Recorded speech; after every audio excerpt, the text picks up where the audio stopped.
피를 흘리게 하지 말라라고 하는 제목으로 여러분과 함께 창세기 9장 1절에서 7절 말씀 나누기 원합니다.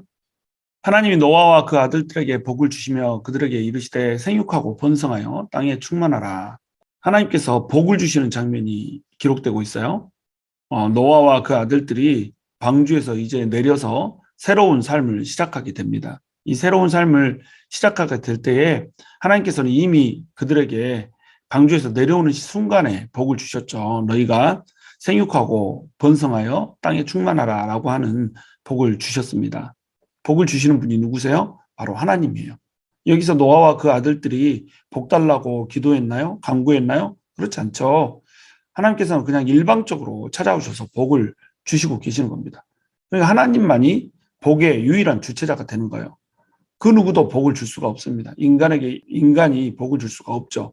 오직 하나님만이 복을 주시는 주체자가 되는 거예요. 하나님이 창조주시고 하나님이 전능자이시기 때문에 피조물이고 또 유한자인 인간에게 복을 주시는 유일하신 분, 그분이 바로 하나님이라는 겁니다. 인간은 하나님으로부터 언약의 근거에서 그 복을 받는 객체일 뿐이라는 거예요.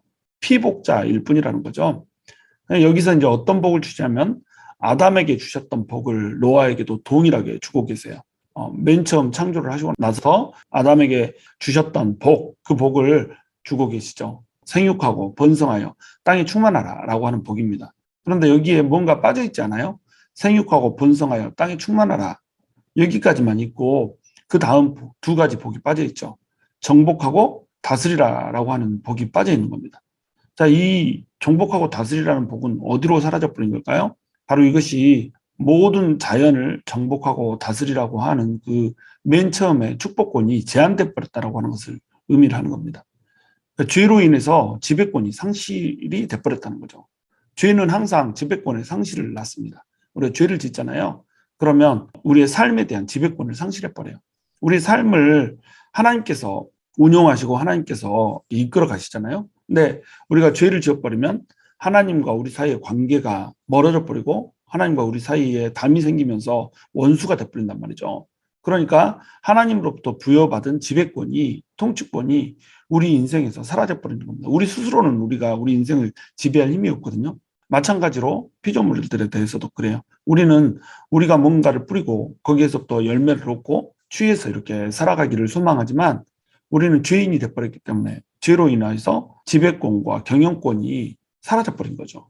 근데 이것이 온전히 사라진 것이 아니라 부분적으로 사라진 거예요. 그래서 인간이 피조물들을 정복하고 다스리라고 하는 것은 이것은 부분적으로 남아있기 때문에 지금도 자연을 계속해서 정복해 나가고 있죠. 새로운 것들을 개발하고 발견하고 또 자연으로부터 뭔가를 취하고 가축들을 기르고 동물들을 다스리고 이런 식으로 인간이 해나가고 있다는 겁니다. 그런데 문제는 뭐예요? 이것이 제한적이라는 거죠. 죄는 우리 지배권에 대해서 완전히 지배할 수 있는 그것으로부터 완전히 정복할 수 있는 그 상태로부터 우리를 제한시켜 버렸다는 겁니다. 그러니까 부분적 정복, 부분적 통치가 이루어진 거예요. 완벽한 정복을 잃어버린 거죠. 그런데 이 완벽한 자연에 대한 회복은 언제 이루어지죠? 바로 오직 여인의 후손에 의해서 이루어지는 겁니다. 그래서 로마서 8장에서는 피조물들이 다 인간의 죄악으로 인해서 고통을 받는다라고 나오잖아요. 그리고 이 피조물들이 하나님의 아들들이 나타나기를 고대하고 있다. 이런 식으로 표현을 하죠. 그런 식으로 표현하는 이유는 뭔가요? 인간의 죄 때문에 이 피조물들이 같이 고통받으면서 온전해지기를 피조물도 기다리고 있다는 거죠. 이 땅이 예수 그리스도에 의해서만 온전해질 수 있다는 겁니다. 2절, 땅의 모든 짐승과 공중의 모든 새와 땅에 기는 모든 것과 바다의 모든 물고기가 너희를 두려워하며 너희를 무서워하리니 이것들은 너희의 손에 붙였음이니라. 여기 보시면 공중의 모든 새와 땅에 기는 모든 것들이 그리고 바다의 모든 물고기들이 다 인간을 어떻게 한다고 나와요? 두려워한다고 나와요. 그리고 인간을 무서워한다고 나오죠. 태초에 하나님께서 짐승들을 창조하시고 인간을 창조하셨을 때는 이런 관계가 아니었어요. 인간과 동물들은 전부 공생 관계였죠. 아름답게 공존하는 이런 관계였단 말이죠. 나중에 이제 이사야서에 보면은 하나님께서 회복하실 나라에 대해서 얘기하는데 사자와 양이 함께 놀고 있고 뱀과 인간이 함께 어울리고 있고 뭐 이런 모습들을 쭉 그려놓고 있잖아요. 동물들이 서로 해치지 않는다는 거죠. 그런데 그 태초에 하나님께서 주셨던 복, 그것이 무너져 버린 거죠. 망가져 버린 거죠.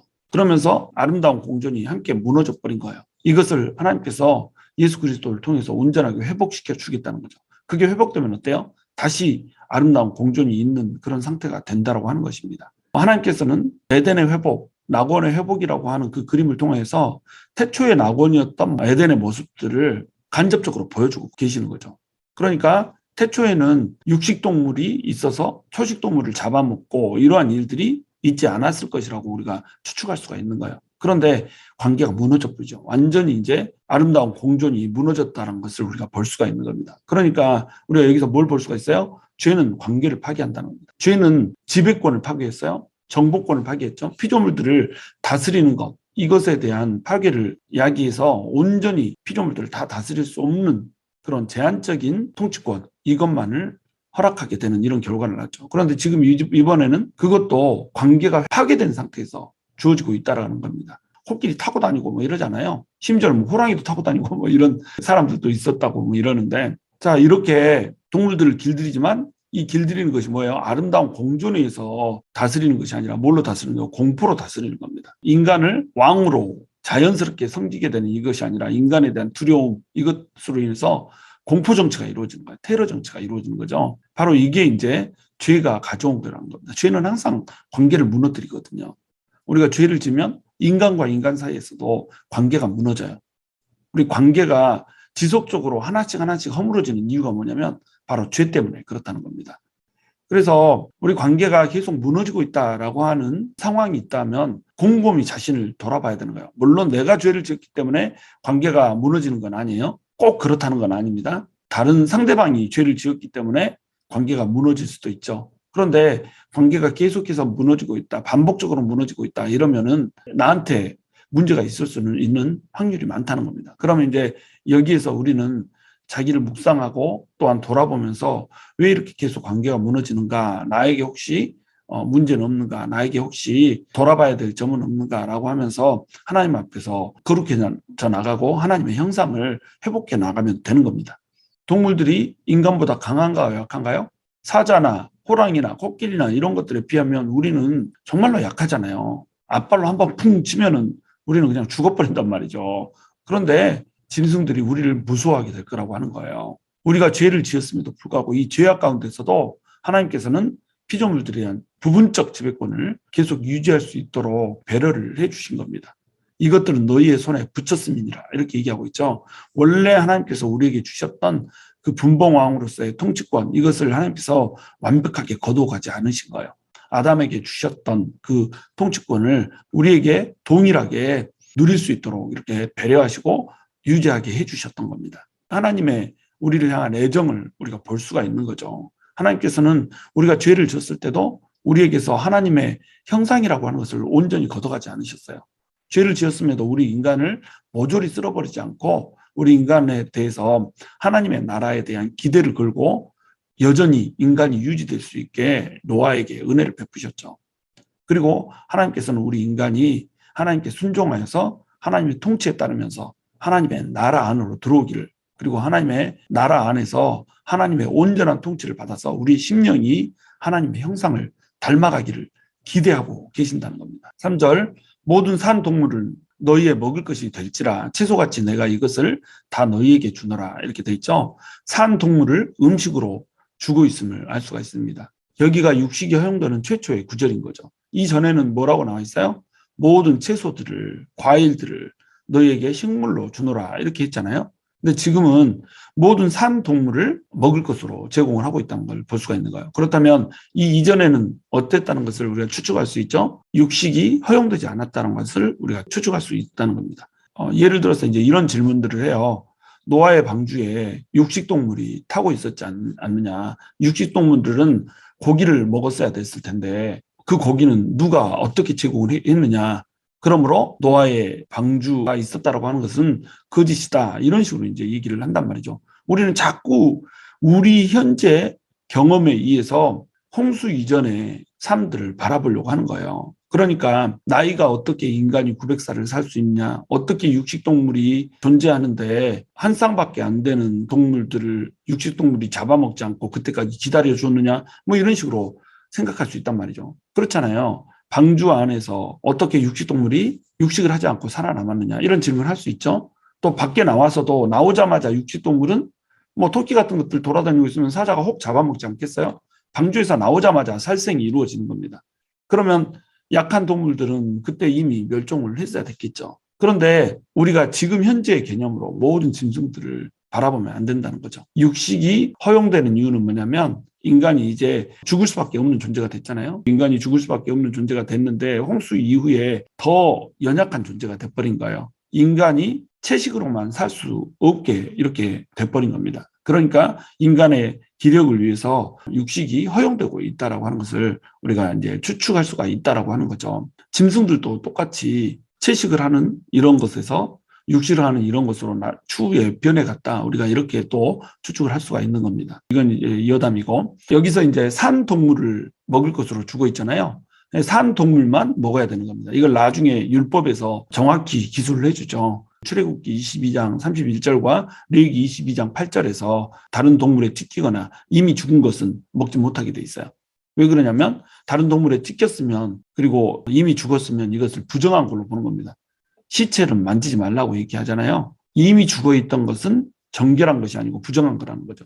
정결한 동물이 소 같은 게 이미 죽어있다. 정결한 동물이었어도 시체이기 때문에 이것은 부정하다라고 하는 거예요. 자, 4절 그러나 고기를 그 생명되는 핏째 먹지 말 것이니라. 생명되는 핏째 먹지 말지니라. 이 말에 어떤 것을 우리가 볼 수가 있어요? 피에 생명이 들어있다라고 하는 것을 우리가 볼 수가 있는 거죠. 생명은 피 속에 들어있는 겁니다. 그렇기 때문에 동물을 먹을 때도 고기를 핏째 먹지 말라고 하는 거죠. 이 핏째 먹지 않기 위해서 히브리인들은 방열을 시켰어요. 경정맥을 떠서 천천히 피가 흘러나올 수 있게 이렇게 했죠. 빨리 죽여버리면 피가 다 빠져나오지 않기 때문에 아직 체내에 피가 남아있는 겁니다. 그러니까 모든 피가 다 쏟아져 나올 수 있게 방열을 시키게 이렇게 했던 거죠. 뭐 예를 들어서 짐승들에게 찢겨서 죽었다. 그리고 이미 죽어 있었다 이러면 방열이 안 된 채 죽어 있잖아요.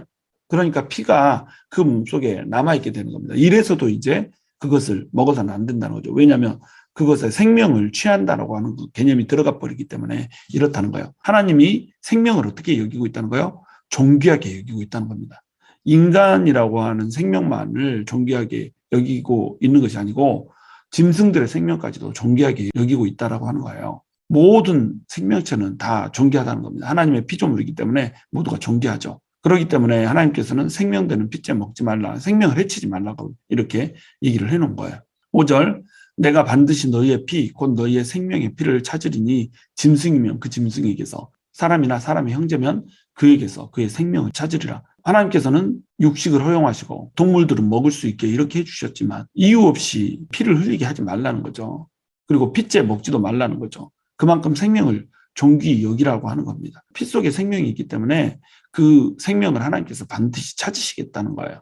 사람이나 사람의 형제면 그에게서 그의 생명을 찾으리라. 이것은 당연히 보이죠. 그런데 짐승의 피를 흘려도 짐승이면 그 짐승에게서 생명의 피값을 찾으겠다고 하는 거예요. 하나님이 얼마나 이 생명을 소중하게 여기고 있는지 이것을 우리가 볼 수가 있죠. 바로 이 피에 생명이 있다라고 하는 여기에서 피 흘림의 제사라고 하는 것이 등장을 하게 되는 겁니다. 우리가 죄를 지었잖아요. 그럼 죄의 싹스는 뭐죠? 사망이죠. 죄를 지면 반드시 죽어야 돼요. 죄를 지면 반드시 죽어야 하기 때문에 이 생명을 줘야지 비로소 죄의 문제가 해결되는 거잖아요. 그렇기 때문에 우리가 살기 위해서는 우리 대신 죽어주는 다른 생명이 있어야 된다는 거죠. 그래서 피 흘림이 없이는 죄사함이 없다라고 얘기를 한 겁니다. 누군가가 피를 우리 대신에 흘려줘야 우리가 살아날 수가 있다는 거예요.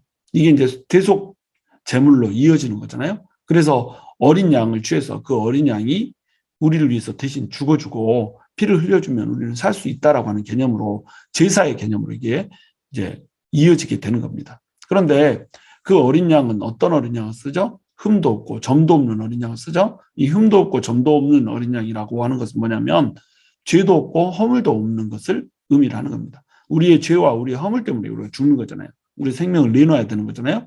그러니까 죄도 없고 허물도 없는 흠도 없고 점도 없는 어린 양의 그 생명으로 우리의 죄를 살 수 있다는 거죠. 그래서 어린 양의 피를 우리에게 뿌리고 바르고 이런 제사들을 드렸던 겁니다. 근데 그 제사가 이제 누구로 이어지죠? 바로 예수 그리스도의 제사로 이어지는 거예요. 짐승은 그저 짐승일 뿐이잖아요. 짐승의 생명으로 인간의 생명을 대체할 수 없다는 겁니다. 그래서 짐승의 제사는 일시적이었다는 거예요. 그리고 제한적이었다는 거죠. 그런데 하나님께서는 우리 인간을 사랑하셔서 우리 인간의 죄를 전부 사해 주기를 원했죠. 그러니까 누가 와야 되는 거예요? 인간이 와야 되는 거죠. 근데 모든 인간은 죄인이란 말이에요. 그러니까 죄인이 아닌 인간, 의로운 인간이 와야 되잖아요. 죄인이 아닌 인간이 오려면 어떻게 해야 되는 거죠? 바로 하나님이 인간이 돼서 오셔야 되는 겁니다. 그런데 이 죄인이 인간으로 오는 순간에 남자의 피를 따버리면 남자로부터 죄가 유전되기 때문에 안 되는 거예요. 그러니까 누구에게서 나와야 되는 건가요? 여자에게서만 나와야 되는 겁니다. 인간이 이어야 되기 때문에 여자의 몸에서 나와야 되고, 또 하나님이 죄가 없으신 하나님이 죄를 입지 않고 오셔야 되기 때문에, 이 원죄라고 하는 개념을 갖지 않고 오셔야 되기 때문에 남자의 피를 받지 않고 와야 되는 겁니다. 그래서 동정녀 마리아의 몸에서 성령으로 잉태하여서 태어나게 되신 거죠. 그 예수님께서, 하나님이신 그 예수님께서 그 보배로운 피를 우리 인간을 위해서 흘려주신 거죠. 왜냐하면 피 흘림이 없이는 죄사함이 없기 때문에. 점도 없고 흠도 없는 어린 양 되신 예수님, 죄도 없고 허물도 없으신 어린 양 예수님께서 우리를 위해서 피를 흘리고 죽어주셨다는 거죠. 하나님의 생명으로 우리의 생명을 찾으신 겁니다. 그래서 우리의 일그러진 하나님의 형상을 회복시키기를 하나님께서는 원하셨던 것이죠. 6절, 다른 사람의 피를 흘리면 그 사람의 피도 흘릴 것이니 이는 하나님이 자기 형상대로 사람을 지으셨음이니라. 사람이 어떤 존재예요? 하나님의 형상으로 지은 존재라는 거예요.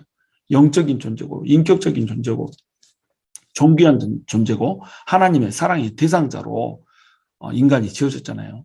모든 피조물들이 하나님의 형상을 가지고 있는 것은 단 하나도 없어요. 오직 인간만이 하나님의 형상을 가지고 있습니다. 그만큼 인간은 존귀한 존재라는 거죠. 그러니까 다른 사람의 피를 흘리면 그 사람의 피를 흘리게 한 사람도 똑같이 피를 흘려야 된다고 하는 거예요. 그래서 죽은 사람을 죽인 사람, 살인자는 그 고엘이 쫓아가면서 이 사람도 죽게 이렇게 만드는 법을 세워놨다는 겁니다. 이게 율법이죠. 피를 흘린 사람은 반드시 자기도 피를 흘려야 된다고 하는 거예요. 이것은 이 동해보복법 이렇게 해서 악한 사람에게는 악으로 갚으라 이런 것에 초점이 있는 게 아니에요. 이건 어디에 초점이 있냐면 사람을 죽이지 말라는 데 초점이 있는 거거든요. 인간이 죄인이라서 생명을 경시 여기게 되면 다른 사람 죽이는데 죄책감이 없어지게 되는 겁니다. 그런데 하나님께서는 하나님의 스탠다드를 제시해 놓은 거죠. 절대로 사람을 죽이지 말라. 하나님은 자기 형상대로 사람을 지으셨다. 이런 식으로 이제 표현을 하는 겁니다. 우리는 그러니까 하나님의 형상이란 말이에요. 어떤 사람이 어떤 사람을 해친다. 그러면 누구를 해치는 거예요?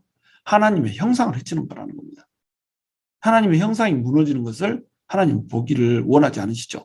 그러니까 다른 사람을 괴롭히고 다른 사람 눈에서 피눈물을 빼는 사람이 있으면 그 사람 역시 피눈물을 뽑아야 된다라고 하는 거예요. 이게 하나님의 마음이라는 거죠. 하나님은 우리 인간을 너무나도 존귀하게 여기세요. 그러니까 자기 형상대로 지으셨죠. 근데 우리 인간이 어때요? 사람을 너무 가볍게 여기고 쉽게 여긴다는 거죠. 함부로 대하고 또 공격하고 또 아프게 하고 다치게 하고 이런 일들을 서슴지 않고 한단 말이에요. 이렇게 하면서 자기는 거룩한 사람인 것처럼, 자기는 의로운 사람인 것처럼, 자기는 하나님의 말씀대로 살고 있는 사람인 것처럼 포장하고 위장하고 이렇다는 거죠. 보이지 않는 데서는 또 보이는 데서도 대놓고 계속 사람들을 아프게 하면서 이렇게 한다는 거죠. 이렇게 하면 이것은 뭐라는 거예요? 하나님의 형상을 해치는 행위라는 겁니다. 그러니까 사람 하나를 대할 때 어떻게 대해야 돼요? 사람 하나를 대할 때 하나님의 형상이라고 대하는 거예요. 좀 믿게 행동해도, 좀 마음에 들지 않게 행동해도, 또 좀 자기의 뜻과 맞지 않게 이런 성품을 가지고 있고 또 말을 하고 이런 사람이 있다고 해도 그 사람 뭐예요? 하나님의 형상이란 말이죠. 비록 일그러진 형상을 가지고 있지만 아직 그 사람 안에는 하나님의 형상이 잔존하고 있는 겁니다. 여전히 인격적이고요. 여전히 또 영성을 가지고 있고요. 영적인 존재고요. 또 여전히 관계 속에서 살아가는 존재고 여전히 창조성을 가지고 있는 그런 하나님의 형상을 품고 있는 인간이라고 하는 거예요. 그 인간을 대할 때 어떻게 돼요? 하나님 대하듯이 이렇게 돼야 된다는 겁니다. 그것이 하나님을 사랑하는 태도고 하나님을 존중하는 태도인 거예요. 그래서 하나님께서 두 계명을 주실 때에 하나님을 사랑하라고 얘기하고 또 이웃을 사랑하라고 얘기하잖아요. 너 눈에 보이는 바 형제를 사랑하지 않는데 눈에 보이지 않는 바 하나님을 어떻게 사랑할 수 있겠느냐 이런 식으로 이제 말씀을 하신단 말이죠. 바로 이것이 뭐냐면 하나님의 형상인 사람을 사랑하지 못하면 그 형상대로 지으신 하나님도 사랑하지 않는다라고 하는 것을 증명하는 것이다. 이것이 하나님의 관점이라는 거예요. 우리가 하나님 사랑한다고 입술로 고백하잖아요. 그러면 반드시 사람을 대할 때 어떻게 대해야 되는 거예요? 하나님 대하듯이 대해야 되는 거예요. 함부로 막 대하면 안 된다는 겁니다. 마구 그 사람 욕하고 또 그 사람 없는 데서 그 사람 가십하고 또 그 사람 있는 앞에서 아주 험한 말로 욕되게 하고 뭐 구타하고 이렇게 하면 안 된다는 거죠. 그게 하나님을 해치는 행위라는 거죠. 7절 너희는 생육하고 번성하며 땅에 가득하여 그 중에서 번성하라 하셨더라. 자, 갑자기 또 생육하고 번성하여 땅에 가득하여 그 중에서 번성하라 이렇게 다시 말씀하고 계시죠. 이게 이제 하나님의 형상을 어떻게 하라는 거예요? 생육하고 번성하여서 이 땅에 가득하게 하라는 거예요. 하나님께서는 하나님의 형상이 이 땅에 가득 채워지기를 원하세요. 이 인간이 하나님의 형상대로 지어졌잖아요. 그 하나님의 형상대로 지어진 인간이 이 땅을 가득 채우고 하나님의 형상이 이 땅에서 충만하기를 이렇게 원하신단 말이죠. 그러면 우리 인간은 뭘 회복해야 되는 건가요? 하나님의 형상을 회복해야 되죠. 인간이 충만하고 땅에 번성하긴 했어요. 그런데 하나님의 형상이 다 일그러진 채 하나님의 형상이 회복되지 못한 채 인간들이 퍼뜨려져 있어요. 그러면 이 세상은 죄로만 관영할 뿐이라는 겁니다.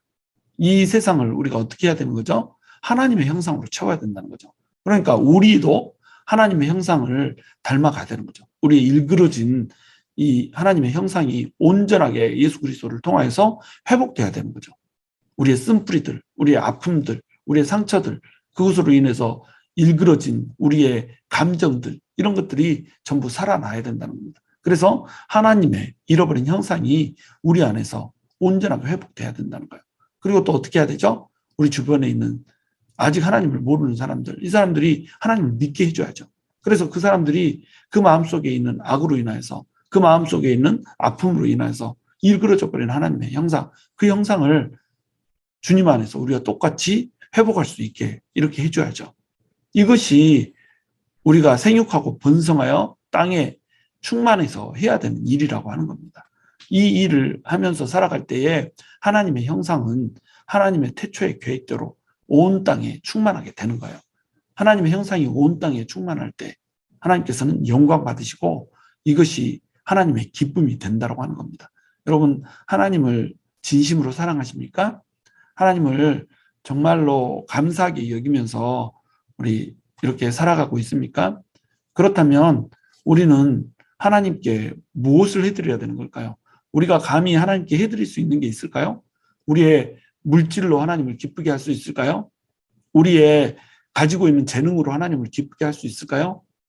하나님은 그런 걸로 기쁨을 받을 수가 없는 겁니다. 우리가 재능을 가지고 막 하나님께 열심히 섬기고 우리의 물질을 가지고 하나님께 막 섬기고 요거 누가 주신 거예요? 다 하나님이 주신 거죠. 이거 가지고 하나님을 기쁘시게 할 수 없다는 거예요. 뭘로 하나님을 기쁘시게 합니까? 하나님의 형상이 우리 안에 충만하고 세상 가운데도 충만해지는 이걸로 하나님을 기쁘시게 할 수 있는 거예요. 바로 이 안에서 우리가 물질도 드리고 우리가 재능도 드리고 이렇게 되는 겁니다. 하나님의 형상이 회복됐기 때문에 감사함으로 그 안에서 우리의 물질도 드리고 재능도 드리고 이럴 때 하나님이 기뻐하시는 거지, 물질 드린다고 하나님이 기뻐하시고 우리의 재능을 뭐 교회에서 사용한다고 해서 하나님 기뻐하시고 이런 게 아니라는 거죠. 하나님의 형상을 닮아가고 하나님의 품성을 우리 안에서 회복해 가면서 그 회복된 마음으로 하나님께 물질도 드리고 우리의 재능으로 하나님께 헌신할 때에 그리고 우리의 시간으로 하나님께 드릴 때에 하나님께서는 그것을 기쁘게 받으시고 향기로운 제물로 흠향하신다는 겁니다. 우리가 우리의 우리에게 허락하신 그 형상을 회복하지 않으면 절대로 하나님을 기쁘시게 할 수 없어요. 그러므로 우리 일그러졌던 형상을 날마다 회복하면서 나아갑시다. 오늘 회복되지 않은 형상을 내일 회복하고, 내일 회복되지 않은 형상은 한 달 후에 회복되고, 한 달 후에 회복되지 않은 형상은 1년 후에 회복되고, 점점 하나님의 형상이 회복되어 가야죠. 우리가 이 죄인이 가지고 있는 그 마음 속성 그대로 가지고 변함없이 어제나 오늘이나 동일하게 그렇게 가면 안 되잖아요. 하나님은 어제나 오늘이나 동일하게 선하시기 때문에 우리는 우리의 악으로 어제나 오늘이나 동일하게 이렇게 가면 안 되고, 하나님의 그 동일하게 선하신 그 형상대로 오늘이 다르고 내일이 다르고 한 달 후가 다르고 1년 후가 다르고, 또 우리 죽기 전이 우리의 모든 일생의 삶 전체와 비교했을 때 다른 이런 모습으로 하나님한테 가야 되지 않겠어요? 그것을 하나님이 우리 안에서 가장 기뻐하신다는 겁니다.